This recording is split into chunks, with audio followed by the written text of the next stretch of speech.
আজকে বাংলাদেশ সত্যিকার অর্থে মানবাধিকার দলিত একটি দেশ হিসাবে পরিচিত, যে দেশে কোনো মানবের যে সাধারণ অধিকার, আপনাদের সভাপতি বলেছেন যে মানুষের 3টা অর্জন, জন্মসূত্রে পাওয়া, আমাদের সংবিধানে পাওয়া জন্মসূত্রে যে মৌলিক অধিকার, অর্থাৎ আমার অস্ত্র, আমার বাসস্থান, শিক্ষা, অন্ন এবং শ্রম থেকে শুরু করে প্রতিটি জিনিসের যে মৌলিক বেঁচে থাকার যে অধিকার, অর্থাৎ জীবনের অধিকার, এটা হলো সবচেয়ে বড় অধিকার।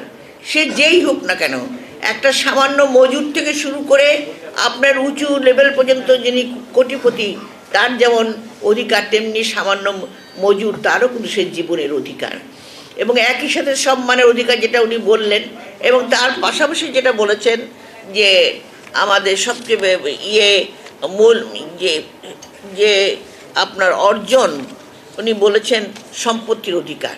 এগুলো আমরা জানি মানবাধিকার বলতে কি, কিন্তু বাংলাদেশের মানবাধিকার আজকে কোন পর্যায়ে চলে গেছে, কারা এই করেছে সেটাও আপনারা শুনেছেন। কারা কোন অবস্থায় বাংলাদেশের মানবাধিকার আজকে একেবারে পদদলিত করে মানুষকে একদম ছিন্ন বিচ্ছিন্ন করে দিচ্ছে। এখন এমনই ফুরফুরে মনে থাকবে সবাই। বসুন্ধরা টয়লেট্রিজ, ফুরফুরে মন সারাক্ষণ। সত্যি কথা বলতে কি, মানুষের বেঁচে থাকার কোনো অধিকারই ছিল না। আপনারা দেখেছেন আমাদের দিন মজুর থেকে শুরু করে, কৃষক শ্রমিক থেকে শুরু করে, আমাদের উপরের যারা রাজনীতিবিদ থেকে শুরু করে, সামান্য যে চাকরিজীবী থেকে শুরু করে, এমন কোনো জায়গায় নাই যেখানে তাদের অধিকার পদদলিত হয়েছে। সবার অবস্থা অত্যন্ত করুণ ছিল।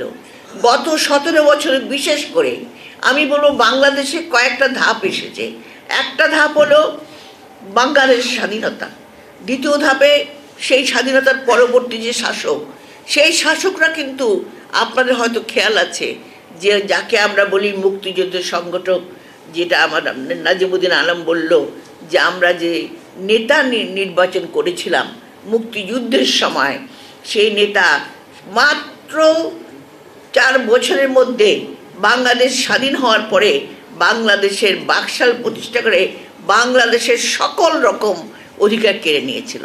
আপনারা এটাও দেখেছেন সেই সময় কিভাবে দুর্ভিক্ষ হয়েছিল, যেখানে বাসন্তীরা জাল পরে ঘুরত। সেই সময় একইভাবে অপহরণ, ধর্ষণ, ব্যাংক লুট থেকে শুরু করে সমাজের যারা বড় বড় মাথা, যারা রাজনীতি করছে, যারা সমাজকে সেবা করবে, তাদের মধ্য থেকে কিন্তু আমরা এইগুলি পেয়েছি। আপনারা হয়তো শেখ কামালের নাম শুনেছেন।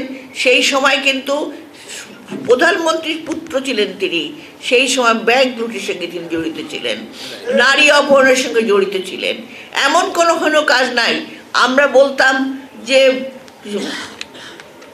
পাড়াঘুমালো, একটা কথা বলে না, বর্গী হলো দেশে। সেই বর্গী এসেছিল ঠিক শেখ সাহেবের হাত ধরে আমাদের সেই সময় 71 থেকে 75। তারপরে যদি আপনারা বলেন মানবাধিকার 53 বছরে একেবারে প্রতিষ্ঠা হয় নাই, সেটা আমি বলবো না। তার কারণ আমাদের মুক্তিযোদ্ধার ঘোষক শহীদ প্রেসিডেন্ট জিয়াউর রহমান, যিনি যুদ্ধ করেছিলেন, জনগণকে ঐক্যবদ্ধ করেছিলেন, আর যিনি বলেছিলেন, যার দর্শন ছিল মানুষের সমান অধিকার, অর্থাৎ সকল মানুষ তারা যেন যার যার ক্ষেত্রে তার সম্মান, যে ব্যক্তিগত সম্মান, ব্যক্তিগত যে অধিকার, সেইটা তারা যেন ফেরত পায়।